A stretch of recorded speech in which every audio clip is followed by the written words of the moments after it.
Mis hermanos, hace algún tiempo una hermana me bendijo con un libro que se titula Odisea en Birmania.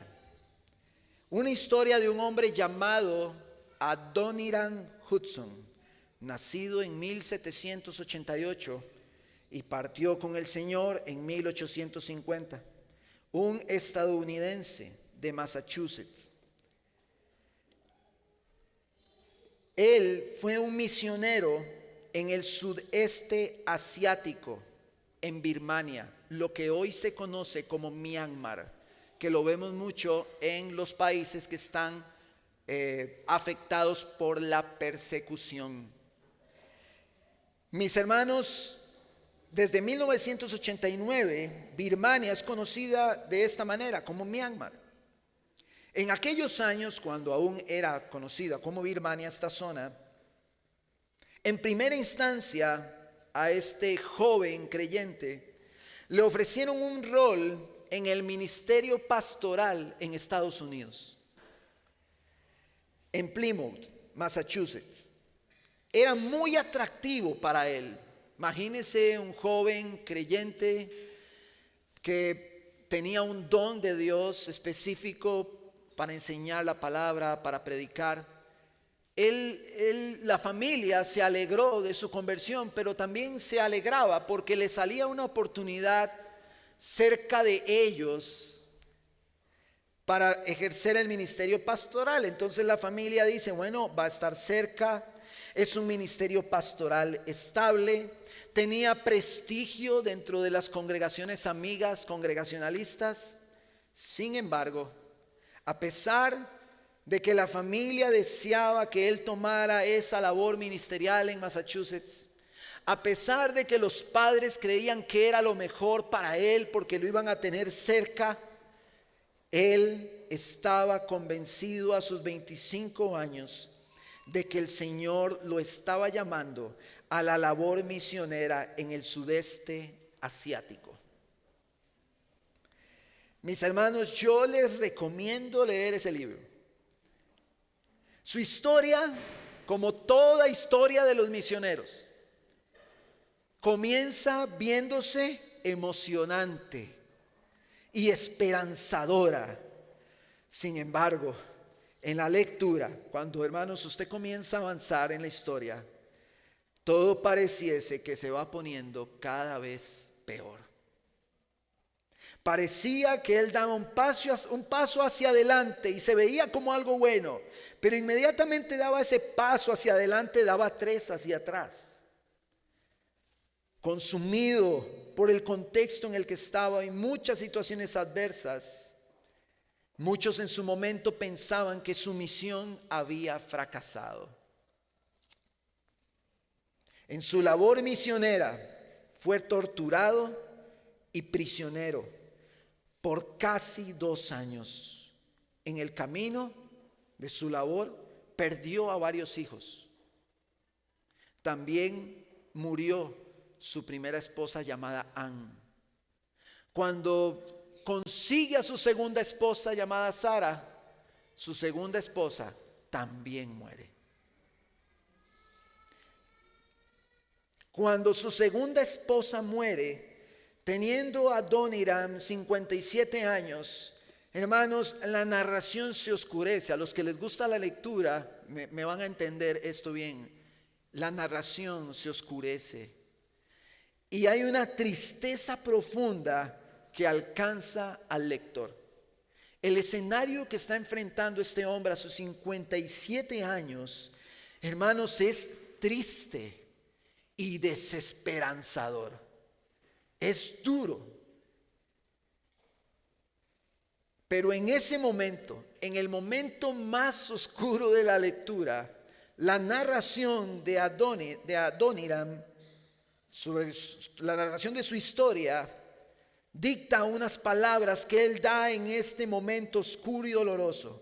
Y él dice: durante algunos días, en la soledad de mi camarote, rodeado del llanto de mis desdichados hijos, me sumí en un intenso dolor. Pero la promesa del Evangelio vino a mi ayuda y la fe volvió a iluminar el mundo radiante de la vida eterna. Quiero que por un momento pensemos en todo lo que este hombre perdió. Que una cosa es dar este pequeño resumen y otra cosa es leer la historia. Pero este hombre había perdido mucho. Sin embargo, la promesa del evangelio lo alentaba. Cuando la lectura está oscura y llega esta frase, ilumina en ese momento y hace que el mismo lector sea conmovido y diga: ¿cómo es que el evangelio nutre el corazón de un hombre que ha perdido todo? Que cualquiera podría levantarse delante de él, señalarlo y decir: usted ha perdido todo, y todo lo que ha hecho de nada ha servido. Perdió a sus hijos, perdió sus esposas. ¿De qué ha servido todo su sacrificio? Pero el evangelio lo seguía alentando. Estando con su tercera esposa, Emily, y con la edad ya de 61 años, él cae enfermo. Y entonces cito el libro, las siguientes frases. Dice: los síntomas empeoraron, inflamándosele primero los pies y más tarde todo el lado izquierdo del cuerpo. Emily comenzó a sospechar que su marido estaba muriendo, y la noche anterior al inicio del viaje le preguntó si estaba preparado ante dicha posibilidad, a lo cual respondió: no estoy cansado de mi trabajo ni de la vida, pero cuando Cristo me llame, iré con la alegría que siente un muchacho al abandonar la escuela.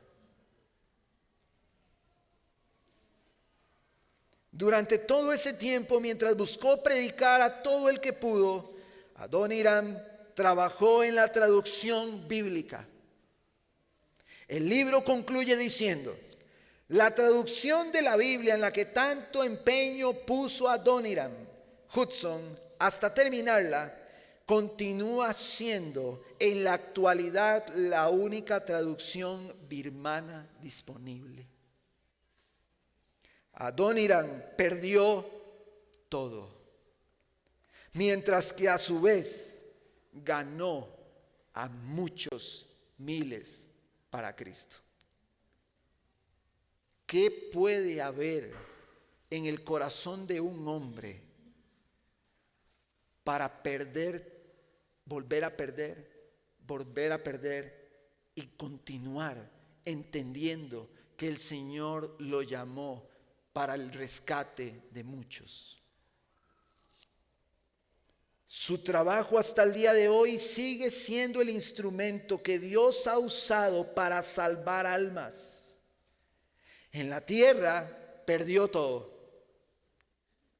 Aprendió a perder. Pero la gran ganancia de su trabajo es eterna.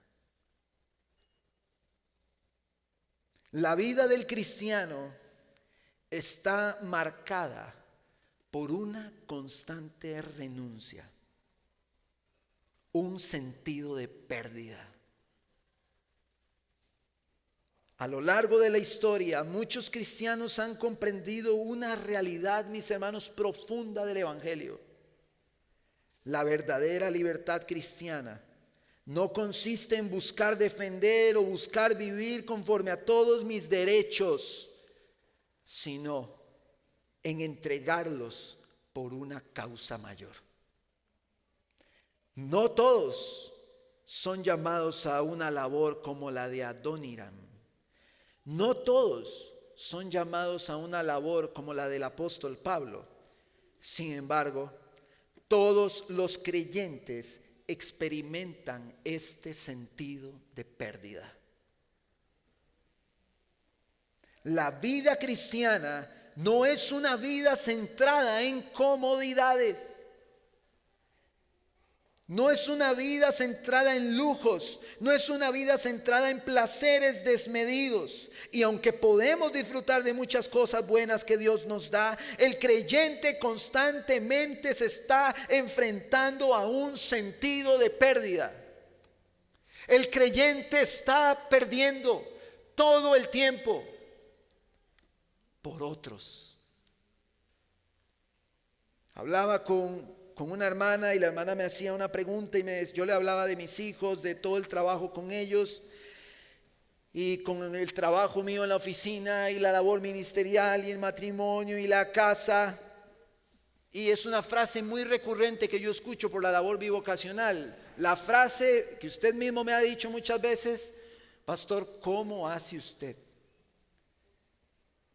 Vean, mis hermanos, un hombre sin hijos puede gastar su dinero en sí mismo.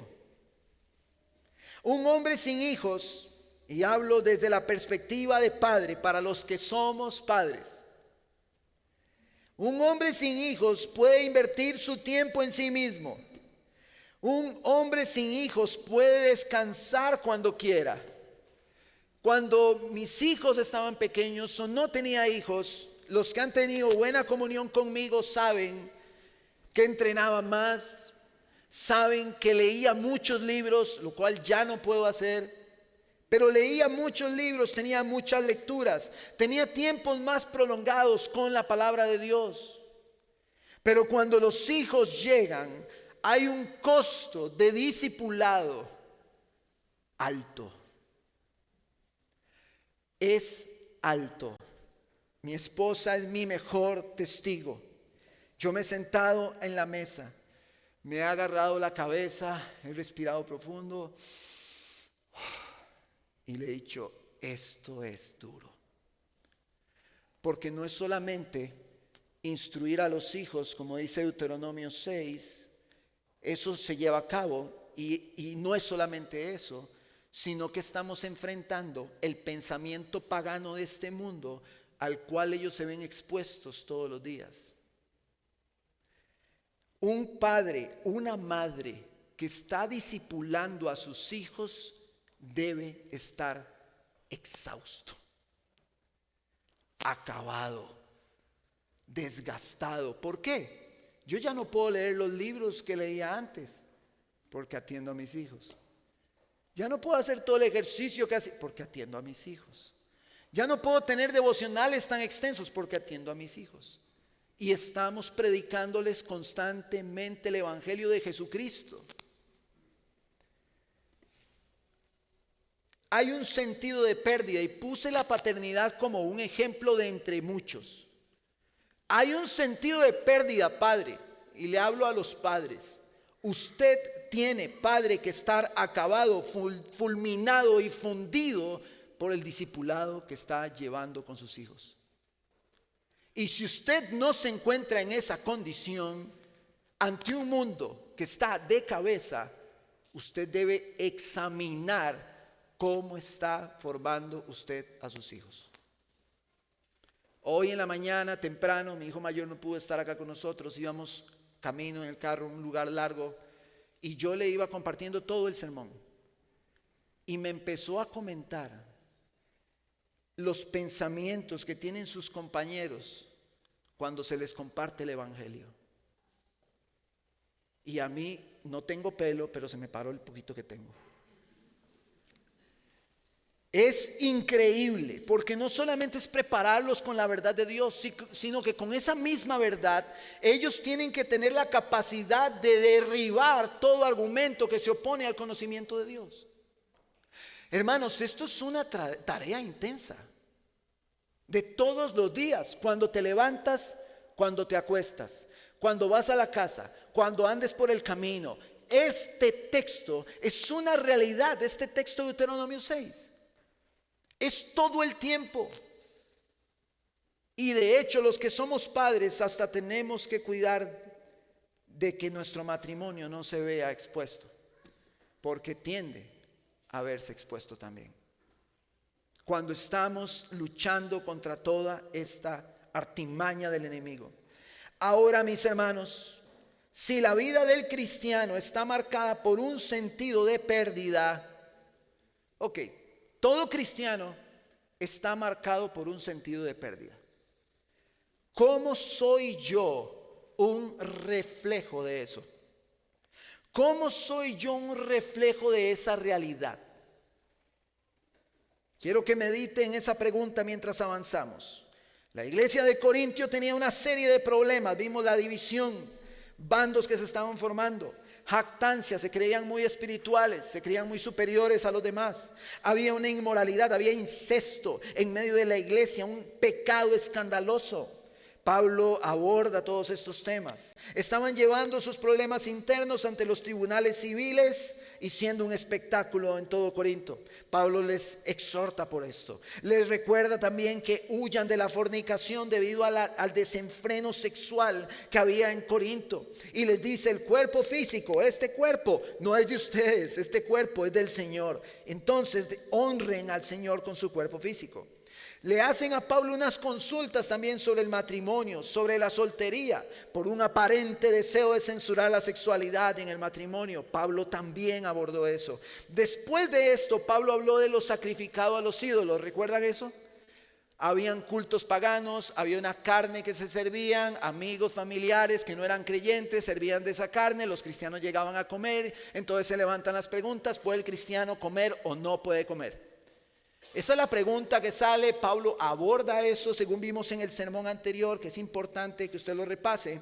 Y vimos que el amor hace que el creyente ame más a su hermano que a su propia libertad. ¿Qué significa esto? Yo tengo el derecho, decía Pablo, a comer de esa carne, pero si voy a ser tropiezo para alguien que viene saliendo de esa vida de idolatría, dice Pablo, yo no comeré carne jamás para no ser tropiezo. Entonces Pablo dice: yo tengo la libertad de comer, pero voy a restringir mi libertad por amor al débil. Vimos también que el amor por el hermano débil debe prevalecer en el accionar del pueblo de Dios. Pablo quiere hacer ver que el negarme a mis propias libertades por el bien de otros es una expresión de amor. Pablo habló de la libertad cristiana en el capítulo 8 y en el capítulo 9 continúa con el mismo eje, poniéndose ahora él de ejemplo. Poniéndose él de ejemplo de alguien que ha muerto a sus libertades por los demás. Este amor del que Pablo habla refleja el carácter de Dios que vemos en Cristo. Entonces Pablo comienza con estas preguntas. Vamos al verso 1. Continuando en la línea de la libertad cristiana, en el principio de restringir mi libertad por amor a otros, Pablo continúa y dice: no soy libre, no soy apóstol, no he visto a Jesús nuestro Señor, no son ustedes mi obra en el Señor. Si para otros no soy apóstol, por lo menos para ustedes sí lo soy, pues ustedes son el sello de mi apostolado en el Señor. La iglesia de Corinto, esta iglesia que estaba enfrentando todos estos problemas, habían sido testigos presenciales de la obra de Pablo. Ellos vieron, estuvieron, fueron parte del grupo cuando Pablo levantó la iglesia. Sin embargo, en el verso 3 dice: mi defensa, Pablo levanta una defensa contra los que me examinan, es esta: ¿acaso no tenemos derecho a comer y beber? ¿No tenemos derecho a llevar con nosotros a una esposa creyente, así como los demás apóstoles y los hermanos del Señor y Cefas, que es Pedro? ¿O acaso solo Bernabé y yo no tenemos el derecho a no trabajar? Ahora, ¿por qué Pablo presenta esta defensa? ¿Cuál es el problema que Pablo está abordando ahora? En esta imagen usted ve a dos hombres. Pablo está dictando la carta. Hay algo que se llamaba en ese tiempo amanuenses. Eran los escribas. Mientras Pablo dictaba, ellos iban escribiendo. De hecho, al final, Pablo escribe su despedida de esta carta diciendo: esto lo estoy escribiendo con mi puño. Al final. Entonces, se parte del hecho de que Pablo estaba dictando la carta y levantando una defensa, porque había un grupo. Ahora sí viene el otro problema. Había un grupo que cuestionaba el apostolado de Pablo. Decían que Pablo era un impostor porque no había estado con el Señor. Otros también empezaron a cuestionar a Pablo, según los historiadores, los estudiosos, porque Pablo no quiso aceptar las ofrendas. Porque Pablo les dijo: no, yo lo hago gratuitamente.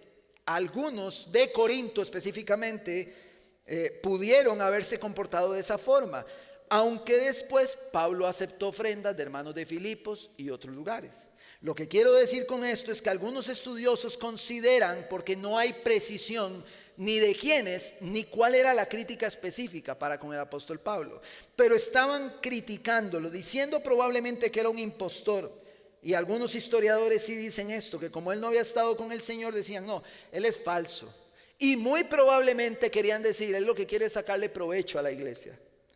Este grupo quiso desacreditar la labor del apóstol Pablo, levantando fuertes críticas contra él. El asunto es que las críticas fueron tan fuertes que Pablo se ve en la necesidad de escribir esta defensa.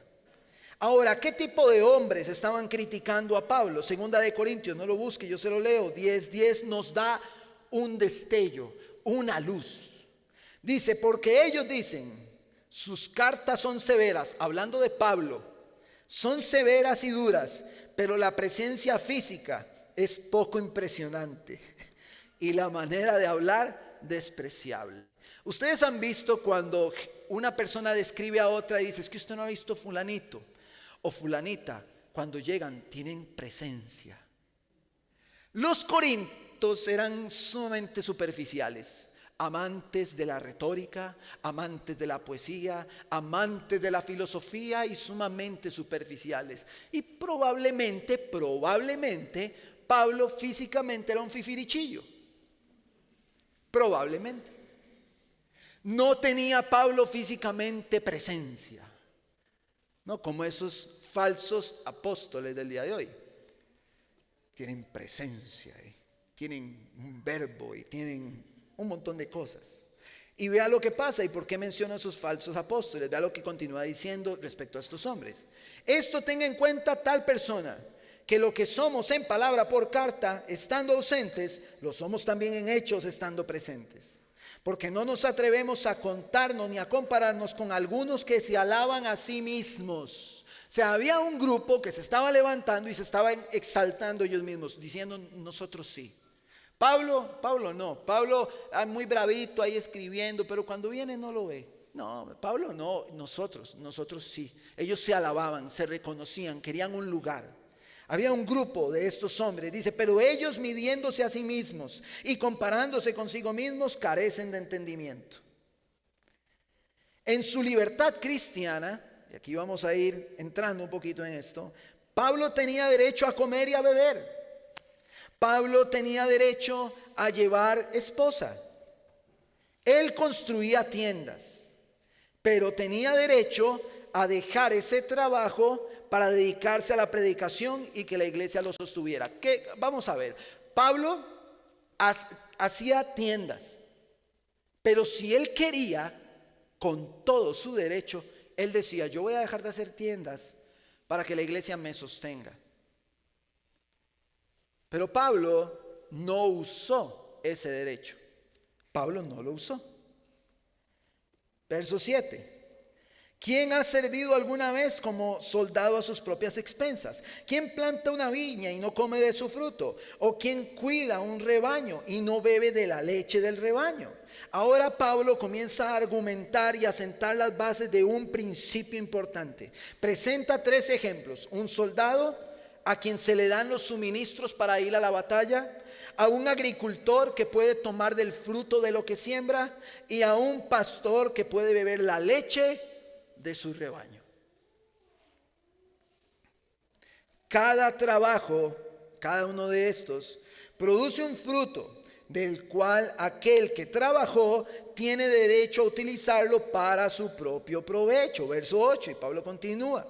¿Acaso digo esto según el juicio humano? ¿No dice también la ley esto mismo? Pues en la ley de Moisés está escrito, no pondrás bozal al buey cuando trilla. Eso es en Deuteronomio capítulo 25. ¿Acaso le preocupan a Dios los bueyes? ¿O lo dice especialmente por nosotros? Sí, se escribió por nosotros, porque el que ara debe arar con esperanza y el que trilla debe trillar con la esperanza de recibir la cosecha. Si en ustedes sembramos lo espiritual, será demasiado, dice Pablo, que de ustedes cosechemos lo material. Si otros tienen ese derecho sobre ustedes, no lo tenemos aún más nosotros. Sin embargo, no hemos usado este derecho, sino que sufrimos. Todo para no causar estorbo al evangelio de Cristo. ¿No saben que los que desempeñan los servicios sagrados comen de la comida del templo? Y los que regularmente sirven en el altar, del altar reciben su parte. Así también ordenó el Señor que los que proclaman el evangelio vivan del evangelio. Eso nos lleva a nuestro primer encabezado. Dios ha establecido el derecho de sostener a quienes se entregan a la proclamación del evangelio. Pablo quiere dejar claro este argumento por una idea que va a mantener específica en relación a la libertad cristiana. Entonces yo no quiero pasar por alto este argumento, sino que quiero, así como Pablo le da una importancia, quiero yo hoy darle esa importancia también. El que proclama el evangelio, que viva del evangelio. Pablo deja claras las bases de este principio. El mismo Jesús reglamentó que un obrero del reino de Dios debía recibir su sueldo del pueblo de Dios cuando envió a los 70. En Lucas capítulo 10 verso 7 dice: permanezcan entonces en esa casa, comiendo y bebiendo lo que les den, porque el obrero es digno de su salario. No se pasen de casa en casa. El proclamar, predicar la palabra de Dios, mis hermanos, es un trabajo. Tanto ancianos como pastores, como evangelistas, como misioneros que realizan esta labor, es un trabajo. Pablo lo vuelve a mencionar con la misma frase de Deuteronomio capítulo 25 en primera de Timoteo capítulo 5 verso 17. Los ancianos que gobiernan bien sean considerados dignos de doble honor, principalmente los que trabajan en la predicación y en la enseñanza, porque la escritura dice: no pondrás bozal al buey cuando trilla, y el obrero, dice Pablo otra vez, es digno de su salario. Pablo tenía una convicción clara de que aquel que predicaba el evangelio podía vivir del evangelio. O sea, hay un principio establecido por Dios que yo creo que está más que claro, que inclusive en Gálatas 6:6 dice: al que se le enseña la palabra, que comparta toda cosa buena con el que le enseña. Ahora, ¿qué es más importante en la vida del creyente? ¿Lo espiritual o lo material? Pablo dice, si les estamos dando lo espiritual, dice Pablo, ¿es muchísima cosa pedir lo material? El valor de la edificación a través de la palabra de Dios tiene más peso en la vida del creyente que todas las cosas materiales que pueda tener. Y esto no se trata de hombres. Esto se trata de que es Dios mismo que levanta hombres para que sus palabras sean enseñadas y sean predicadas. Dios es el que hace esta obra. Dios está dando el crecimiento a la iglesia a través de su palabra. Entonces, véalo desde esta perspectiva. Si usted tiene un vehículo y su vehículo le genera riqueza cada semana, usted estará muy atento al mantenimiento de su vehículo. Porque si su vehículo se le daña, su dinero deja de ser percibido. De alguna manera Dios quiere que los obreros sean sostenidos para que su palabra siga siendo predicada. Ahora, quiero aclarar algo, porque usted puede ahorita en este momento tener una serie de objeciones y preguntas. ¿Justifica este principio el abuso de muchos, entre comillas, pastores que son amadores de sí mismos? En ninguna manera. En primera de Timoteo 6, Pablo llama a estos hombres a vivir contentos si tienen abrigo y si tienen sustento. El hombre de Dios, el predicador, debe vivir contento con lo que el Señor le ha dado. Pablo dice también en 1 Timoteo 6 que muchos de estos hombres son amadores de sí mismos y que utilizan, escúcheme bien, la piedad como fuente de ganancia. Buscan hacerse ricos, han amado el dinero y han caído en los lazos del amor al dinero, lo cual dice Pablo es la raíz de todos los males. El hombre predicador, misionero, anciano, pastor, obispo que esté proclamando el evangelio debe huir del amor al dinero. La iglesia y el pueblo de Dios debe sostener a esos hombres, pero no para vivir con lujos ni riquezas desmedidas, sino con lo necesario para subsistir ellos y su casa.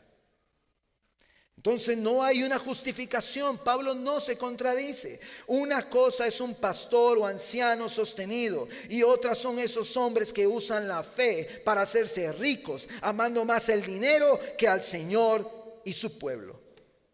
Pero Pablo continúa, verso 14.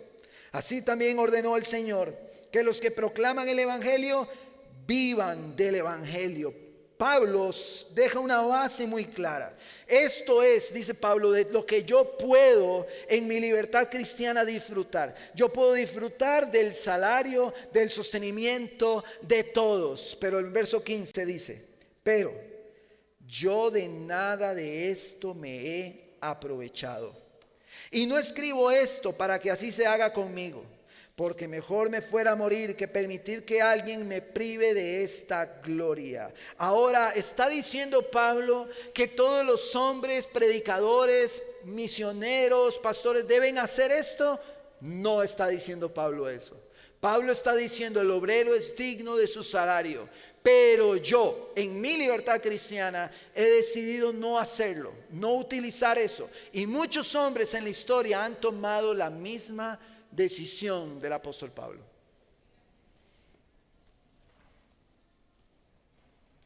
Porque si predico el evangelio no tengo nada, dice, de qué gloriarme, pues estoy bajo el deber de hacerlo. Pues ay de mí si no lo predico, porque si hago esto voluntariamente tengo recompensa, pero si lo hago en contra de mi voluntad, un encargo se me ha confiado. Y Pablo dice: ¿y cuál es entonces mi recompensa? Que al predicar el evangelio pueda ofrecerlo gratuitamente, sin hacer pleno uso de mi derecho como predicador. Porque aunque soy libre de todos me he hecho esclavo para ganar al mayor número posible. Pablo se ha negado a ese derecho con un solo objetivo: que nadie levante la mano para acusarlo de que está recibiendo ganancias por predicar el evangelio. Entonces Pablo, entendiendo que hay una población que es buena para criticar, una población que es buena para señalar, él dice: aún por esos yo me voy a negar este derecho. Es un derecho, lo tengo, pero me voy a negar a él. Mis hermanos, Pablo había dedicado su vida al servicio al Señor. Vemos de hecho que él había mencionado en el capítulo 7 que él decidió quedarse solo, que no se casó, para dedicar su vida al evangelio. Mis hermanos, ¿qué es lo que pasa aquí? Pablo probablemente tenía que trabajar arduamente para generar esa riqueza para sostenerse.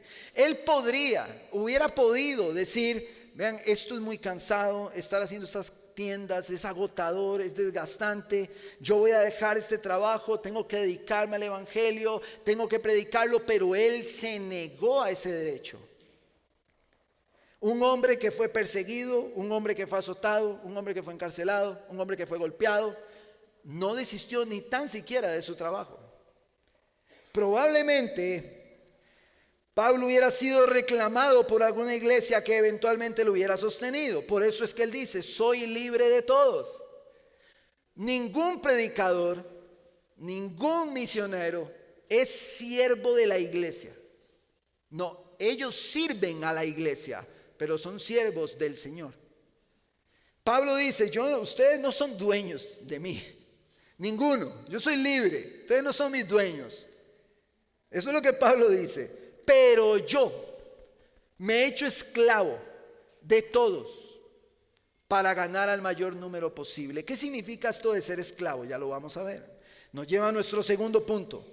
Pablo modela cómo el perder sus derechos es beneficioso para ganar a los perdidos. Y aquí es donde viene el sentido de pérdida. En el ejercicio de la libertad cristiana, él decide hacerlo gratis. Mis hermanos, el uso correcto, y es lo que Pablo está transmitiendo en este eje central 8, 9 y 10 de Corintios. El uso correcto de la libertad cristiana se llevará a cabo cuando desistimos de nuestros derechos por amor a otros, por amor a los perdidos. Ahí es donde la libertad cristiana florece como debe florecer. Pablo tenía una profunda pasión por los perdidos. Pablo entendía que la libertad cristiana es para servir a otros y no para vivir exigiendo derechos. Aquí el asunto puede darle un enfoque distinto a la libertad cristiana. La libertad cristiana no tiene como núcleo mi beneficio, sino el de los otros. Cuando yo digo que vivo en libertad cristiana, tengo que ponerme muy pilas, porque lo que mueve la libertad cristiana es el amor a otros, no a mis derechos. Pero de alguna manera la iglesia se ha visto seducida en la historia a tomar la libertad cristiana para exigir sus derechos y para exhibirlos. Pero el motor que empuja la libertad cristiana es un amor, y Pablo lo está diciendo. Yo me negué a mis derechos por amor a los perdidos. Hoy yo quiero hacer esta pregunta: ¿cuánta iglesia está dispuesta a perder sus derechos para ganar a otros? La pasión que Pablo tiene por el perdido es una pasión que nace en el mismo Cristo. Y Pablo lo está reflejando y está diciendo: no voy a hacer esto, no voy a hacer lo otro, no voy a hacer aquí, no voy a hacer allá, para ganar a todos los que pueda. El principio de fondo es que hay cosas que yo dejo de hacer, hay cosas que yo me restrinjo de todos los miles de derechos que tenemos para salvar a otros, para ganar a los perdidos. Hay un montón de derechos que yo puedo perder para ganar al perdido. Ahora, ¿está la llama en el corazón de la iglesia que le hace ver la necesidad de predicarle al perdido? ¿Está usted predicando al perdido en su contexto? Papás y mamás, ¿están predicándole a sus hijos no creyentes? ¿Los están discipulando fervientemente? Ese es nuestro primer campo de batalla. ¿O es como en el trabajo con sus compañeros? Cualquier oportunidad que usted tiene, comparte el evangelio. Con su familia, con sus vecinos, cualquier oportunidad que tiene la utiliza para compartir el evangelio. El año pasado, cuando estuve en el intensivo pastoral en IBCJ, uno de los pastores recomendó un libro que se llama El enrejado y la vid, de Colin Marshall y Tony Payne. En la página 63 dice lo siguiente: al igual que Israel, el pueblo escogido de Dios, los cristianos deben dar a conocer a las naciones en forma tanto colectiva como individual, declarando sus misericordias en el evangelio y llevando vidas santas. Incluso en medio de la persecución, los creyentes deben rendirse a la soberanía de Cristo y con gentileza defender la esperanza que tenemos en el evangelio. Debemos concluir que un cristiano que no sienta pasión por los que están perdidos necesita urgentemente autoexaminarse y arrepentirse. Y hasta los ateos saben esto. Y citan, y quiero que con mucho detenimiento usted pueda leer acá conmigo lo que este ateo plantea. Payne Gillett es un ateo declarado y dice lo siguiente: como ya sabrán, siempre he dicho que no respeto a las personas que no hacen proselitismo, o sea, que no predican su mensaje para buscar seguidores. Eso es lo que significa. No me merecen ningún respeto. Si crees que existe el cielo y el infierno, y que la gente podría estar yéndose al infierno o perdiéndose de la vida eterna o lo que sea, y crees que no vale la pena decírselos porque sería socialmente incómodo, ¿no crees que tendrías que odiar a alguien para no querer convertirlo? ¿Cuánto tendrías que odiar a alguien para que, a pesar de que creyeras en la vida eterna, no lo trataras de convencer?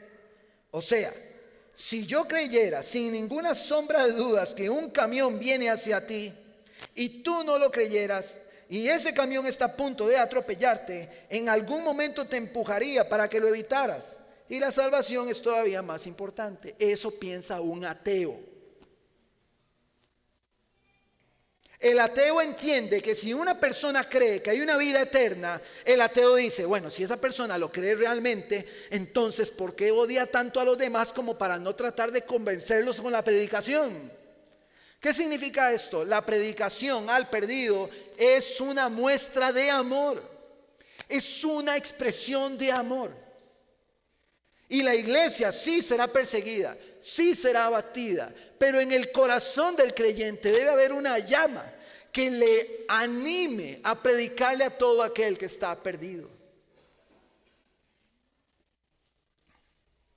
Debe haber algo en su corazón que le encienda, como decía Ray Comfort. Si una persona va para un precipicio y yo sé que va para ese precipicio, yo me voy a meter lo suficiente al punto de que si no puedo hacer que se devuelva, tendrá que pasar por encima de mí. Pero todos en nuestros contextos, en el lugar en el que estamos, deberíamos de tener una pasión como la que tiene Pablo, que nace en Cristo, de predicar el evangelio para que se conviertan aquellos que están en oscuridad. Cuando una persona le insiste a otra que corra a la cruz de Jesús, es una expresión de amor. La pregunta ahora que viene de nuevo es, ¿cuántos derechos yo estoy dispuesto a perder para predicarle a aquel que tengo a mi lado, para ganar a los perdidos? ¿Cuántos derechos voy a perder? Porque usted tampoco me puede decir, si usted tiene una familia, si usted tiene hijos, que usted tiene un amplio deseo de predicar a todo el mundo, si ni siquiera está disciplinando en la verdad de Dios a sus hijos, si ni siquiera los está instruyendo. Si usted tiene un amplio deseo de predicar el evangelio, su hogar es el lugar donde usted lo va a ver primero.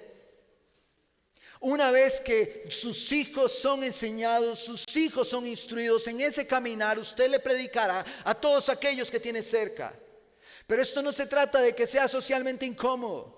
Esto se trata de que la iglesia tiene una responsabilidad. Y Pablo está diciendo, yo me restringí a todo para salvar a otros. Adoniram perdió todo para que se salven miles.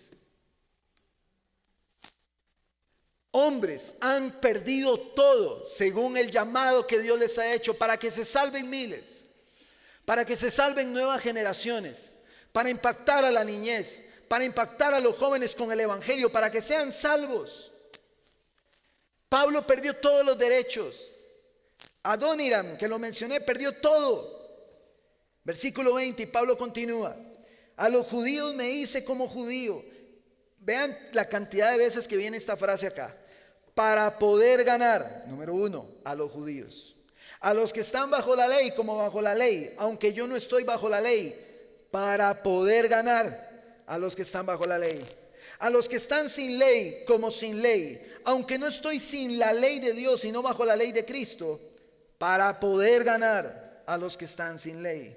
A los débiles me hice débil para ganar a los débiles. Y a todos me he hecho todo para que por todos los medios se salve alguno. Ahora, esto no se puede malinterpretar, como lo han interpretado erróneamente muchas personas, de que entonces voy y me revuelco en todos los pecados con los pecadores para ser como ellos y ganármelos. No, eso no es así. Porque Pablo dice que está bajo la ley de Cristo. Entonces él no se está revolcando en pecados. Pablo está adoptando tradiciones y costumbres de diferentes grupos, acoplándose a ellos para poder llevarles el mensaje del evangelio. Adoptó celebrar elementos de la ley como judaizante para predicarles. Ejemplos: dejó que Timoteo fuese circuncidado por causa de los judíos, Hechos capítulo 16. Hizo un voto nazareo para expresar a Dios su agradecimiento, Hechos capítulo 18. Se purificó junto a 4 nazareos y pagó. Pablo se tomó sus costumbres, sus tradiciones que no eran pecados, para poder acercarse a ellos y predicarles el evangelio. Christopher y Beatriz dejaron su cultura y se fueron a otra cultura para ganar a personas para Cristo ahí. Ellos aprendieron a perder para ganar. Perdieron sus derechos, el lugar en el que están, todo lo que amaban, su familia, todo, para ir a un lugar donde se come diferente, donde no hay agua igual que aquí, donde la cultura es distinta, para ganar a otros. Y cada misionero que emprende un viaje hace lo mismo. ¿Cómo no vamos nosotros a estar atentos de todos esos misioneros?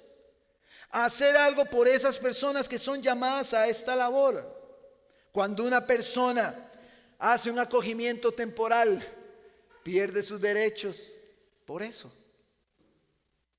Todo lo que podía hacer, ya no lo puede hacer como lo hacía, porque ahora está en una labor específica. La iglesia perseguida, los que están siendo perseguidos, ellos ni siquiera tienen libertades. Son abatidos todo el tiempo. Ahora, ¿estoy diciendo yo que ellos son mejores cristianos que nosotros? En ninguna manera. Lo que estoy diciendo es que en el contexto en el que el Señor ha llamado a su pueblo, todo cristiano, y esto sí es inevitable, tiene que tener un sentido de pérdida. Debe experimentar ese sentido de pérdida de alguna manera. Nuestra vida es sacrificial para ganar a otros. Yo podría venir aquí habiéndome leído un montón de libros y un montón de materia, y mis hijos descuidados de la instrucción. Yo podría estar muchísimo mejor de salud y muchísimo mejor como estaba en algún tiempo, pero mis hijos descuidados. Mis hermanos, la vida cristiana no se trata de usted. La vida cristiana, usted no es el centro de ella. No es el centro. La libertad cristiana no es para que usted agarre y diga yo tengo derecho y ande por la vida diciendo que tiene derecho, que tiene derecho, que tiene derecho. No, no es ese el centro de la libertad cristiana. Y la vida cristiana no se basa en usted. Cuando nosotros entendemos la libertad cristiana y la pasión por aquellos que necesitan a Jesús, nosotros entendemos que vivimos para otros, no para nosotros mismos. Vivimos para otros.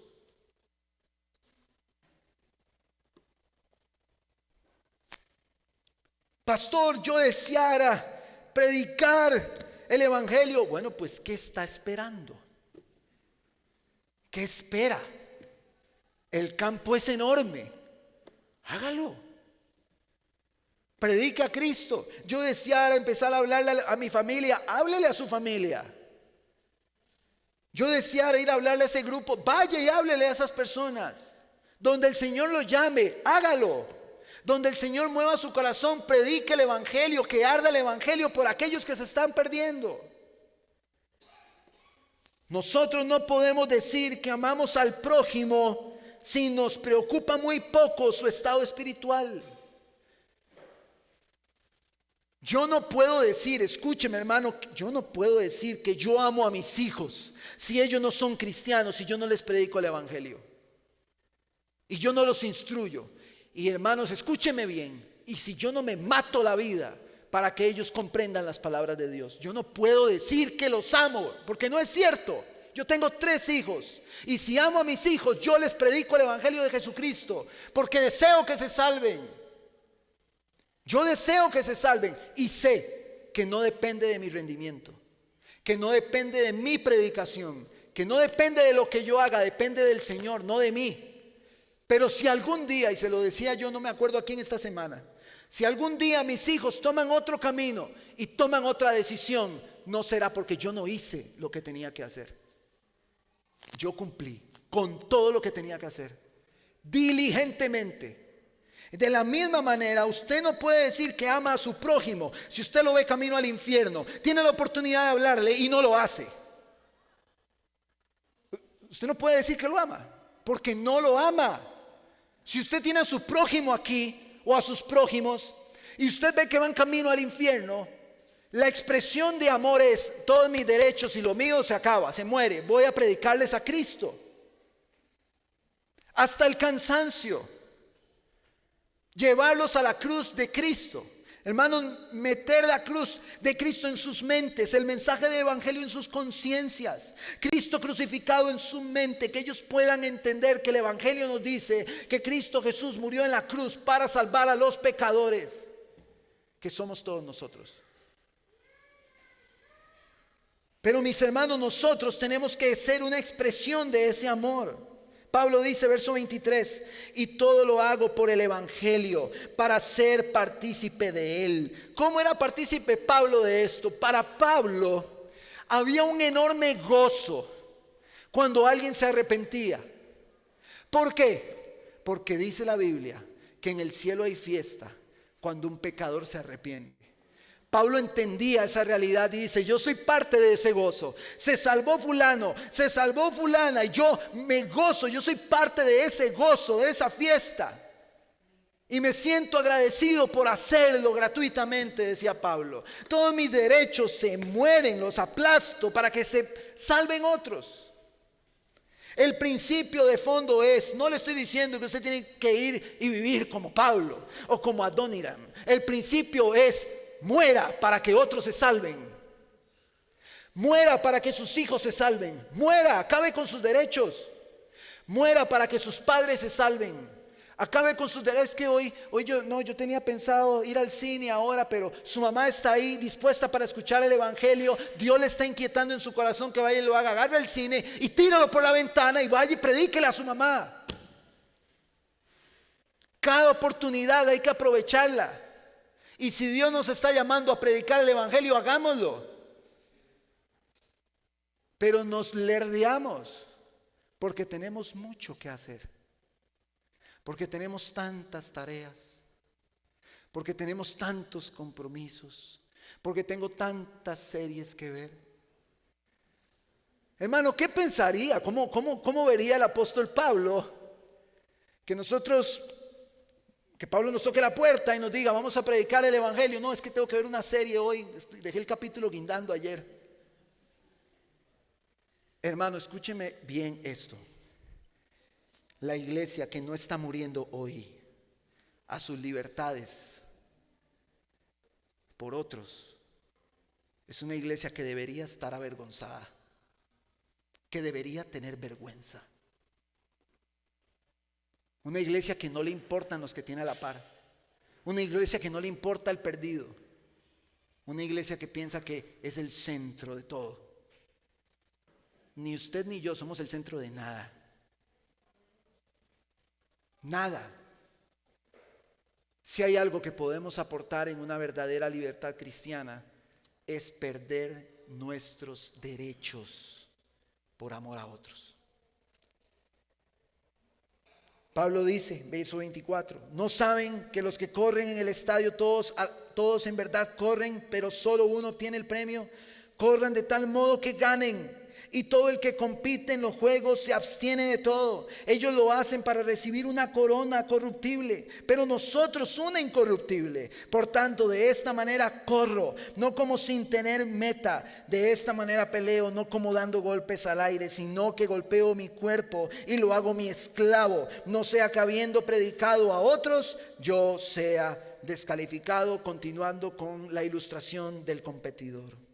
Habiendo predicado a tantos, probablemente él pudo haber sido descalificado para continuar predicando. Eso nos lleva a nuestro tercer y último punto. La mejor evidencia de la libertad cristiana que podemos demostrar es perder nuestros derechos para ganar a los perdidos. Mis hermanos, nosotros podríamos en una defensa de libertad cristiana poner una pizarra y decir, vean, yo en mi libertad cristiana tengo derecho a esto, tengo derecho a esto, tengo derecho a esto otro, tengo derecho a esto otro. Y podríamos hacer una lista enorme de derechos que podemos enumerar diciendo que tenemos derecho a ejercerlo. Pero Pablo pone el ejemplo de un atleta. El atleta se incomoda para alcanzar la meta. Al atleta le ponen un pollo frito y el atleta sabe que no lo puede comer. Tiene la libertad de comerlo, pero no lo hace porque tiene una meta.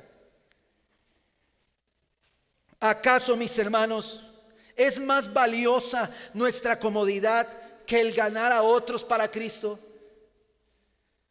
Yo le he dicho a hermanos que tenemos comunión, que conversamos, yo voy con mis hijos, hermano, en el carro, y me toca, y lo hago al propio, ir con ellos solo, con cada uno, cuando me toca.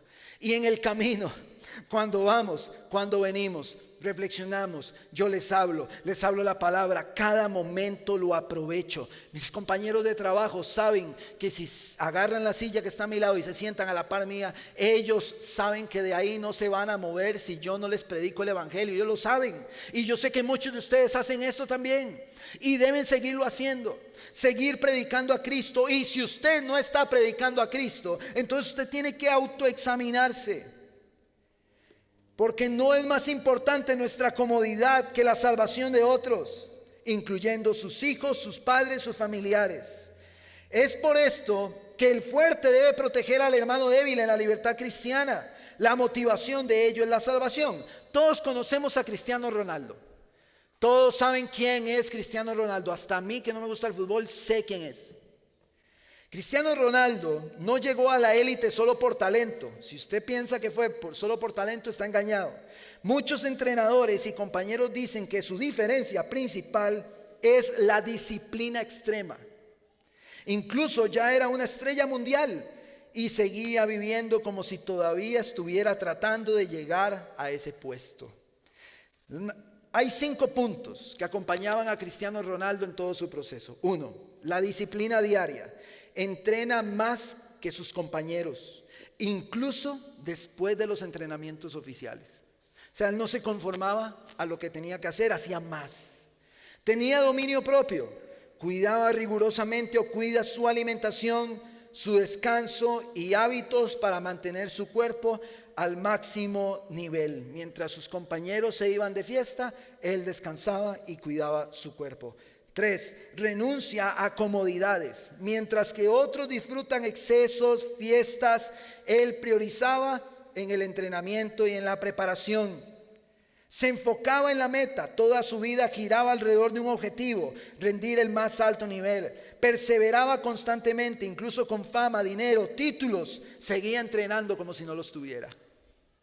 Si un hombre como Cristiano Ronaldo hace estas cosas por algo vano del mundo, por su riqueza, por su fama, por sus metas, ¿cuánto más nosotros que corremos esta carrera por una corona incorruptible? Mis hermanos, Cristiano Ronaldo va a morir y va a venir otro jugador y va a ser muy bueno igual que él, y va a ver la disciplina que él hizo y va a brillar igual que él y será igual de famoso. Su nombre estará en la historia en un papel que al final del día todo el mundo termina olvidando cuando se emociona con el otro nuevo. Mis hermanos, los hombres corren desesperadamente para alcanzar las cosas de este mundo. No están dispuestos a perder lo suyo, sino que han puesto su mirada en las cosas de la tierra, buscando coronas corruptibles. En la época de Pablo la corona era hecha de laurel, entonces al tiempo se marchitaba. Pablo dice: esa corona perece, la de nosotros es eterna. ¿Cuánto más estamos dispuestos nosotros a renunciar a nuestros derechos por ganar a otros, por amor al prójimo, por amor al que tengo a mi lado? Mis hermanos, vamos a perder muchas cosas. Debemos aprender a perderlas, entendiendo que la gran ganancia que tenemos es eterna. ¿Cuál es el costo, hermano, que está viviendo usted, que está experimentando por seguir a Cristo? El sentido de pérdida, ¿en qué área de su vida lo siente? ¿En qué área de su vida siente ese sentido de pérdida? ¿Dónde usted sabe que está perdiendo para ganar a otros? No, pastor, ahorita no hay ningún área en la que yo sienta que estoy perdiendo. Entonces usted tiene que orar al Señor para que Él le enseñe a perder para ganar a otros, para predicar y transmitir el evangelio a otros. Mis hermanos, el reino avanzará cuando aprendamos a amar más al perdido que nuestra propia comodidad. Ahí es donde el reino avanza. Cuando nosotros buscamos amar más al prójimo que a mi propia comodidad. El mundo ha engañado a mucha iglesia, y mucha iglesia podría escribir su vida en una pizarra, y el mundo podría escribir su vida en una pizarra, y las diferencias casi no se notan, son iguales. Tiene los mismos planes, en diciembre va a hacer lo mismo, en las vacaciones hace lo mismo que el otro, cuando está con la familia se comporta exactamente igual que cuando está afuera. No hay diferencias. ¿Cuál es el sentido de pérdida? ¿Cuál es el sentido de pérdida que hay?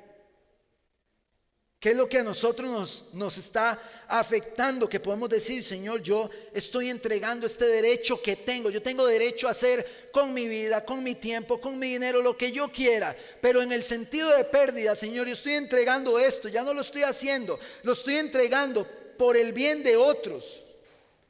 ¿Cómo lo estoy haciendo? Porque Pablo es un modelo que hizo esto por el bien de otros.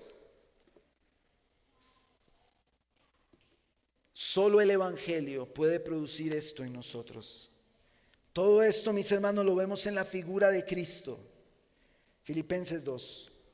Este es el texto con el que empecé el sermón anterior.